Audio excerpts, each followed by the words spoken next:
కావాల్సింది ఏంటంటే అటవీ శాఖ గురించి కానీ రేపొద్దున పిల్లల చదువుల కోసం కానీ ఉద్యోగాలు ఏంటి, వాళ్ళ ఉద్యోగాలు ఏంటి, వాళ్ళు ఎప్పుడు కూడా 5,000 రూపాయలకే ఉండిపోకుండా వాలంటీర్ ఉద్యోగాలు కాకుండా రేపొద్దున వాళ్ళకి ఒక మంచి భవిష్యత్తు కావాలని కూటమి ప్రభుత్వం అనేది ఒకసారి నిర్ణయించుకుంటుంది.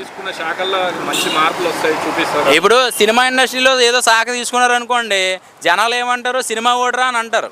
కానీ దానికి ఆపోజిట్గా ఎక్కడ అన్యాయం జరుగుతుంది అనేది ఒక్కొక్కడికి అడవిలో వచ్చబడుతుంది. ఈసారి మామూలుగా ఉండదు. మనోడు ఈ సినిమా చూసారా, ఒకరోజు సీఎం, ఒకే ఒకటి సినిమా, పక్కన టైపిస్ట్ ఉంటాడు అనమాట. ఏదైనా తేడా వచ్చింది అనుకోండి, టకటక కొట్టి బిల్లు ఇచ్చేస్తాడు, రే అంతే అయిపోయింది నీ రాజా. అలా ఉంటేనే నడుస్తుంది.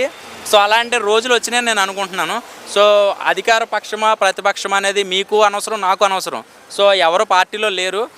ఏదో కొంచెం జనాలందరికీ విసుగు పుట్టింది కాబట్టి ఓట్లన్నీ కూడా కూటమి గెలిచింది ఈ రోజున. సో ఈ రోజున ఈ కూటమిని కదపడం అనేది చాలా కష్టం.